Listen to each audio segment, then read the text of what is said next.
right, video number 3.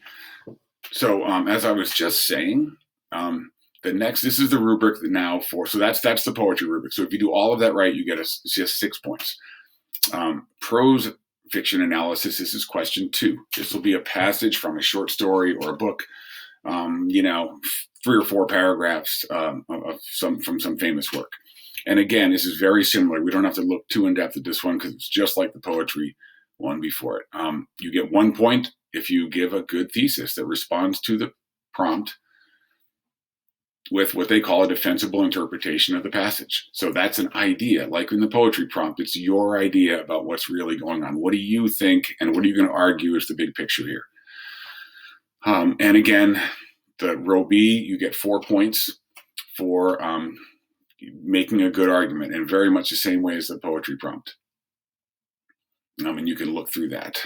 And then again, row C, you get 1 more point for the magic bullet of sophistication, which again is depth, higher interpretation, looking at complexities and tensions, things that don't necessarily make perfect sense, and allowing for that, letting yourself go into, a little bit of uncertainty which exists within every work.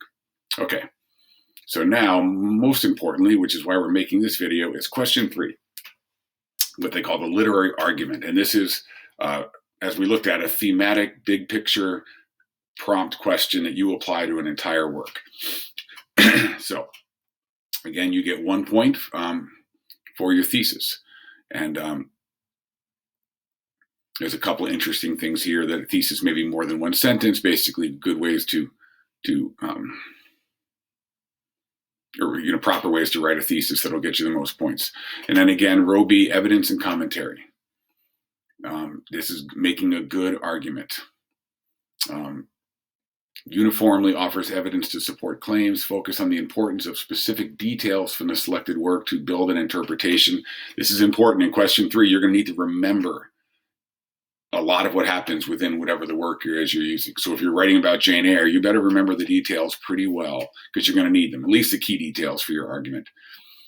Organize and support an argument as a line of reasoning composed of multiple supporting claims, each with adequate evidence that is clearly explained. So your big claim is going to have 2 or 3 or 4 sort of subclaims that all sort of add up to it. As each of those claims is made properly in each paragraph, they basically come together and prove your thesis. And that's how a really good essay comes together. So.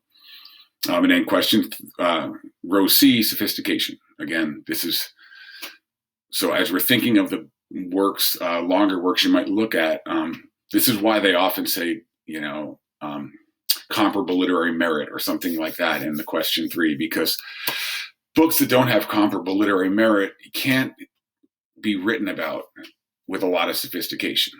It's those complexities in the work, the things, is Rochester a good guy or a bad guy? Like he's sort of both. There's a lot of tension going on within Rochester's character.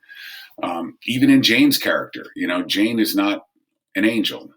Jane is someone who says, if you hit me, I'll break a stick over your head. Like she's honest, but she's not, there's a lot of tensions within Jane.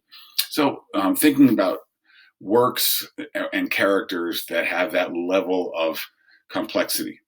That's why, the narrator in Invisible Man is a really complicated character.